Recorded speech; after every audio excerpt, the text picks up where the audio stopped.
I have played just about every Spider-Man game known to man. Spider-Man, the Raimi trilogy, Shattered Dimensions, Web of Shadows, Friend or Foe, unfortunately. The list goes on and on. However, there seems to be three kings in the Spider-Man video game fandom.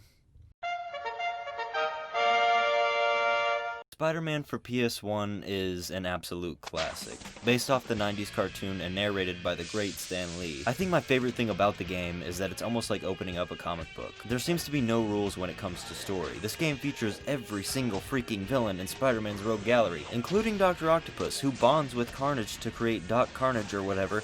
Then he chases you out of a building where you get saved by Captain America. Okay. Then Captain America takes you back to his place where you play cards with Cap the Daredevil and Punisher while Black Cat and the Human Torch dance in the background.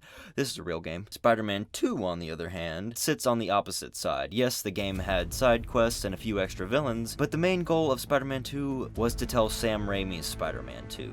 Despite being restricted to telling a certain story, Spider-Man 2 was the first superhero game to blow my mind. In the first adaptation, there was one swing animation. You couldn't touch the ground, and combat was very repetitive. Spider-Man 2 completely opened everything up, letting the player free roam wherever and whenever. It may not be as thematically interesting as Spider-Man for PS1, but it is technically a better game. Enter Spider-Man PS4, which is a combination of the last two games we talked about. Giant open world with a plethora of side content, and a story that was free to be whatever it wanted to be. I think most people can agree that Spider-Man PS4 is the definitive Spider-Man game. Then, just a few years later, boom, Spider-Man Miles Morales was announced, and after Into the Spider-Verse slam dunked over every other superhero movie, I think it's safe to say this was going to be a highly anticipated title. But then we started to hear weird things, like the game wouldn't be optimized specifically for PS5 and would in fact be on both the PS4 and its successor. It would run on the same engine, using the same combat system, in the exact same map that kind of got boring in the first game. And on top of that, the runtime was estimated to be around 7 to 10 hours, about half the length of the previous title. And they were changing up my boy's Spider-Man face for no reason. He looks like a 12-year-old. What happened? He's supposed to be 23. This is not what a 23-year-old looks like. I know because I myself am a 23-year-old. Look at me. Wait. Somebody get into contact with Insomniac. Anyway, despite the game's yellow flags, I was still excited. I still bought it day one on PS4, because I couldn't get a PS5. And I gotta say, I'm debating if it should go up here with the others.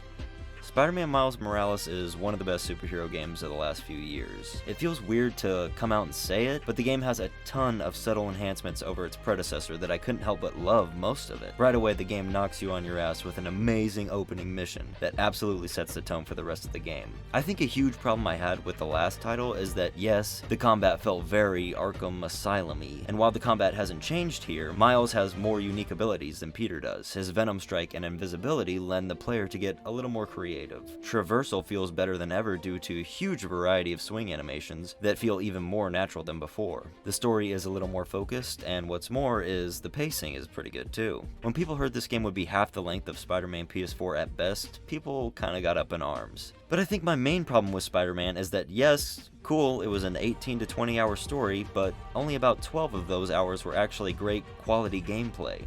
A large section of Spider-Man's gameplay was dedicated to playing other characters that weren't Spider-Man, solving stupid puzzles that were so bad the developers let you skip them at times. And this just completely tanked the pacing for me in certain parts. Is Miles Morales short? Yes, but it's more focused. It's an 8-hour game that has 6 to 7 hours of quality gameplay, as opposed to only 60% of this game being fun. It's not perfect though. There are minor plot conveniences throughout and a few instances where something is revealed to our characters, and there's little to no reaction to these grand revelations. This is mostly due to the pace of the story. Yes, I said the gameplay is paced nicely. There's no monotonous character switching, but a lot of character-to-character moments that should have taken more time to seep in are mostly rushed through to get to the end of the story as quickly as possible. I also experienced multiple just insane-o glitches throughout. Here's my favorite.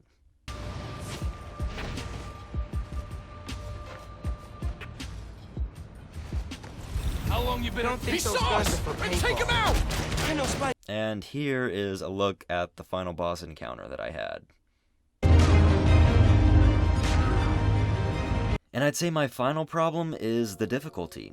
I played this bad boy on Spectacular because I wanted a nice challenge after breezing through Spider-Man PS4, but this thing is still way too easy. I think I died like 6 or 7 times throughout the entire game on the hardest difficulty available at the start. Luckily, a new difficulty is unlocked for New Game Plus, so we'll see how that fares. But overall, I think I enjoyed this one just slightly less than the previous Spider-Man. Spider-Man for PS4 was a good story with a knockout ending that just blew me away, while Miles Morales is a much more consistent fun ride throughout. It's not groundbreaking, but for 50 presidents, this is some pretty good stuff right here. So, if my grade for the first was an 85 out of 100, I think I'm gonna give Spider-Man Miles Morales an 82%. So that's it, my first official game review. Hope you enjoyed it. Please subscribe, and yeah, that'll do it. I will see y'all next week.